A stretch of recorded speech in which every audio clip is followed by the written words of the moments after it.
शेतकरी बंधू, तहसीलदार, BDO, कृषी अधिकारी, सर्व विभागाचे अधिकारी, सर्व सरकारी विभागाचे कर्मचारी, पत्रकार, मीडियाचे प्रतिनिधी आणि उपस्थित सर्व बंधू आणि भगिनींनो, आज पहिल्यांदा आपल्या शेतकरी बांधवांना दीपावलीच्या, पाडव्याच्या सर्वांना शुभेच्छा देतो. आणि शुभेच्छा देताना येणारं हे वर्ष माझ्या शेतकरी बांधवांसाठी, माझ्या सर्वसामान्य माणसांसाठी सुख समृद्धीचं, आनंदाचं, भरभराटीचं जावं अशी परमेश्वर चरणी प्रार्थना करतो. आज आपल्या इंदापूर तालुक्यामध्ये आज राज्याच्या यांत्रिकीकरणाच्या माध्यमातून आज जो हे वाटपाचा कार्यक्रम होतोय, या कार्यक्रमाच्या निमित्तानं मला एक आनंद आहे की तुमच्या सगळ्यांच्या आशीर्वादामुळे आदरणीय मुख्यमंत्री देवेंद्र फडणवीस साहेब असतील, एकनाथजी शिंदे साहेब असतील, अजितदादा पवार साहेब असतील, या सर्वांनी जी माझ्यावरती कृषी विभागाची, कृषी मंत्रालयाची जबाबदारी टाकलेली आहे, त्याबद्दल मी तालुक्याच्या वतीनं, आपल्या सर्वांच्या वतीनं या सर्व वरिष्ठांचं, त्यांचे आभार मानतो. आणि आभार मानताना निश्चित प्रकारे ही जबाबदारी खूप महत्वाची आहे. खूप त्यासाठी आपल्या सर्वांना मेहनत करावं लागणार आहे, खूप त्यामध्ये कष्ट घ्यावे लागतील. आणि तुमच्या सगळ्यांचे आशीर्वाद, तुमच्या सगळ्यांचा पाठिंबा, तुमच्या सगळ्यांचं सहकार्य असल्यामुळं आज माझ्यासारखा कार्यकर्ता या राज्याचा कृषी मंत्री म्हणून काम करतोय. कृषी मंत्री म्हणून जबाबदारी घेतल्यानंतरच तुम्हा सर्वांना माहिती आहे की राज्यामध्ये खूप मोठ्या प्रमाणामध्ये अतिवृष्टी झाली. आणि अतिवृष्टीच्या काळामध्ये तुम्हाला सांगायला काय अडचण नाही, खरं सांगितलं पाहिजे. मी मराठवाड्यात गेलो, विदर्भात गेलो, राज्यामध्ये म्हणजे सगळ्याच भागामध्ये फिरलो. आणि फिरल्यानंतर माझ्या त्या शेतकऱ्यांच्या बांधावर गेल्यानंतर त्या शेतकऱ्याच्या डोळ्यातलं अश्रू बघितल्यानंतर, आणि शेवटी शेतकरी ही जात अशी आहे, शेतकरी हा माणूस असा असतो की एखाद्या शेतामध्ये पीक घेतो आणि ते पीक जोमाने वाढवतो आणि त्या पिकावरती अनेक स्वप्न पाहतो. त्या पिकाचं मला उत्पन्न चांगलं मिळाल्यानंतर मी माझ्या मुलाचं लग्न करील, मुलीचं लग्न करील, मी घर बांधील, मी रान ओढील, मी मोटर घेईल, मी घराला कलर देईल, मी कुठेतरी मुलाच्या शाळेची फी भरेल. हे अशी अनेक स्वप्न त्या शेतकऱ्यांनी रंगवली होती. परंतु अतिवृष्टीमुळे त्या सगळ्या स्वप्नाचा चक्काचूर झाला.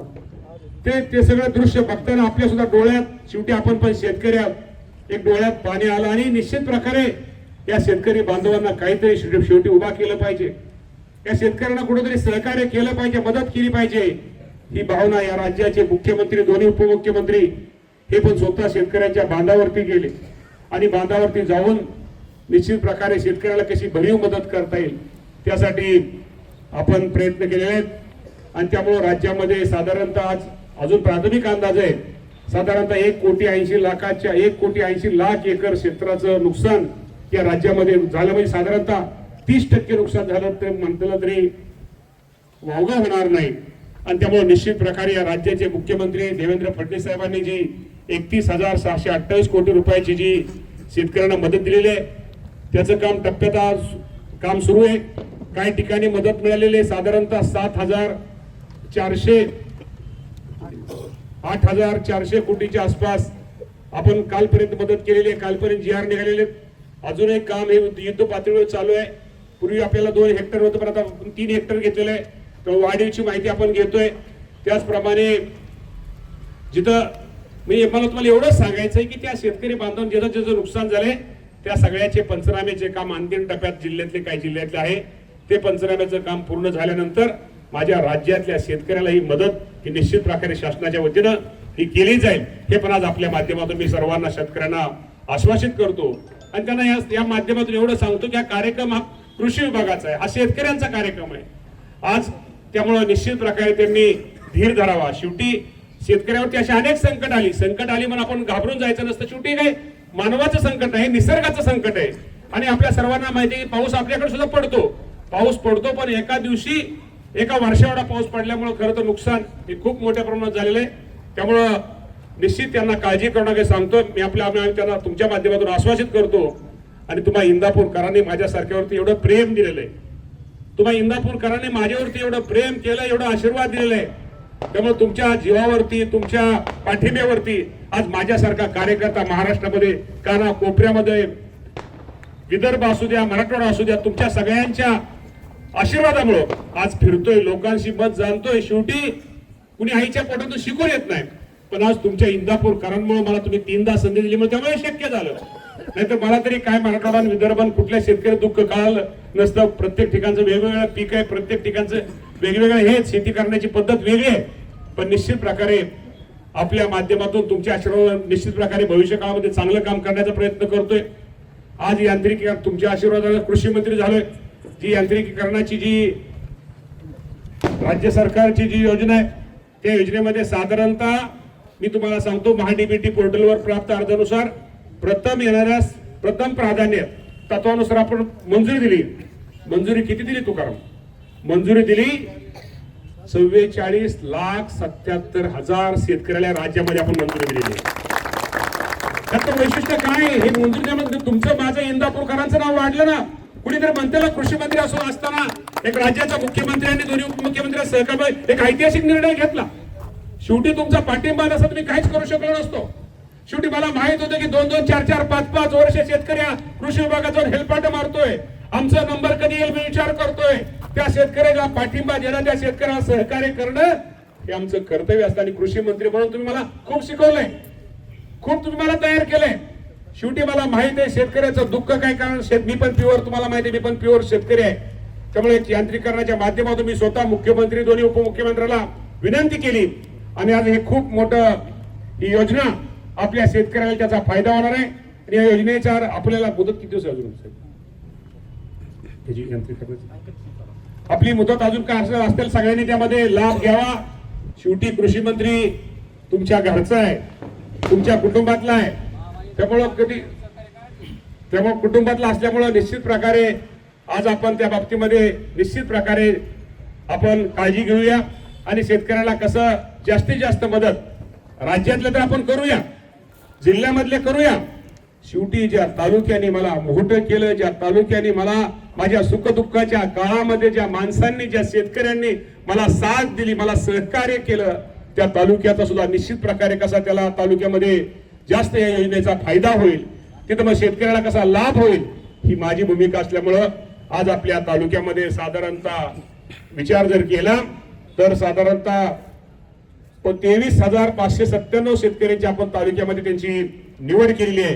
23,527 शेतकऱ्यांची निवड केलेली आहे.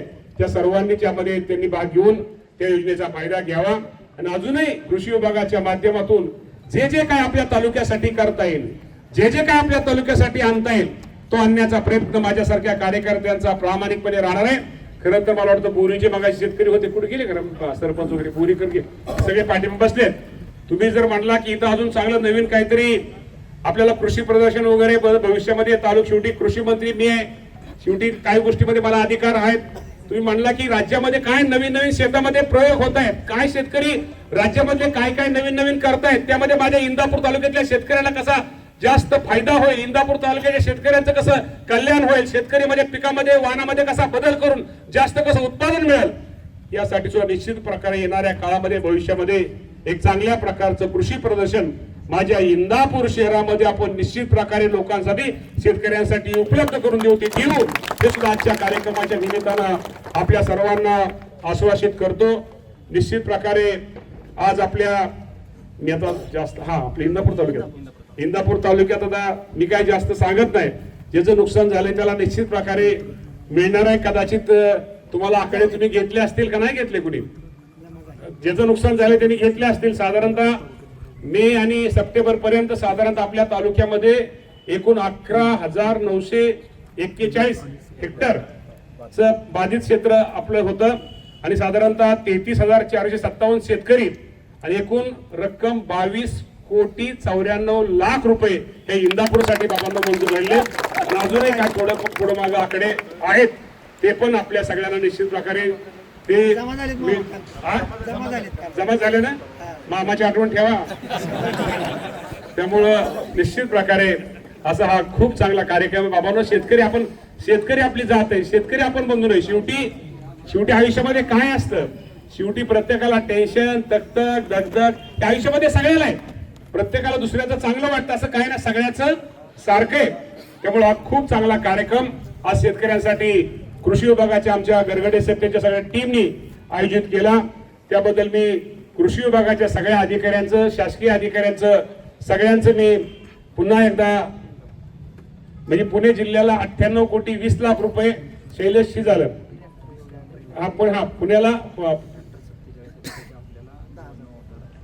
ठीक आहे. इंदापूरचं वाटायला बाहेर सांगायचं नसतं. आता परत म्हणतील काय सगळे इंदापूरला घेऊन चालला काय. त्यामुळं जास्तीत जास्त आपल्या सगळ्यांनी त्याचा फायदा घ्यावा. शेवटी वाढपी तुमचा घरचा आहे. आता वाढपी घरचा असल्यावर काय आपण सगळी जागरण गोंधळ करणारी माणसं आहे. त्यामुळे वाढपी घरचा असल्या फक्त पळीच बुडवायचं काम आहे. त्यामुळे तुम्ही समजून घ्या, मामा तुमचा आहे, घरचा आहे. पूर्वी मामा तुम्हाला सहज उपलब्ध होत होता, पण तुम्ही जरा आज तुम्ही इतकं मामाला मोठं केलंय, राज्यावर नेले, कृषी मंत्री म्हणून सगळीकडे फिरावं लागते. तेव्हा एखाद्या तुमच्या कार्याला, सुखाच्या दुःखाच्या कार्यक्रमाला मामा आला नाही त्याचा अर्थ रागराग करू नका, वाईट वाटून. शेवटी मामाचं प्रेम तुमच्यावरती आहेच. तुमच्या कार्यक्रमाला आला नाही, सुखाला आला नाही, दुःखाला आला नाही, याचा तुमच्यावरती मामाचं प्रेम अजिबात कमी झालेलं नाही. पण तुम्ही मला आता समजून घ्या, सांभाळून घ्या. का तुमच्यामुळे मी वरच्या लेवलला काम करतोय, वरच्या ठिकाणी काम करतोय. त्यामुळं राज्यामध्ये सगळीकडे आपल्याला फिरावं लागते. त्यामुळं निश्चित प्रकारे काम चांगलं करा. आयुष्यामध्ये आपल्या कुटुंबाला, भागाला, परिसराला वेळ द्या. ह्या रानाच्या, बांधाच्या भानगडीत भांडणं, तणणं, गावाचं, ग्रामसेवकाचं, तलाट्याचं, सर्कलचं, तहसीलदारचं, पोलीस स्टेशनचं नका रे करू. मी ह्यामुळे तुमची पण झोप मोडती आणि पुढच्या माणसाची पण झोप मोडती. त्यामुळे तुम्हाला पण समाधान नसतं त्याचं. त्यामुळे अजिबात या गमती जमती तर अजिबात करू नका. जेवढं नेहमी लक्षात ठेवा, आनंद द्या, आनंद घ्या. आणि आपल्याकडून जेवढं लोकांचं चांगलं होईल, आपल्यामुळं जेवढं लोकांचं चांगलं होईल तेवढं करण्याचा प्रयत्न करा. आपल्या बोलण्यामुळं, वागण्यामुळं कोणाच तरी संध्याकाळची झोपमोड होईल असं आयुष्यामध्ये कधी करू नका. आणि खूप चांगला कार्यक्रम, या कार्यक्रमाच्या निमित्तानं आपण सगळेजण उपस्थित राहिला त्याबद्दल आपले आभार मानतो. आमच्या पत्रकार मीडियाच्या प्रतिनिधींचे आभार मानतो. आणि आपल्या सर्वांना दीपावलीच्या, पाडव्याच्या शुभेच्छा देतो आणि थांबतो. धन्यवाद. जय हिंद, जय महाराष्ट्र. एबीपी माझा, उघडा डोळे बघा नीट.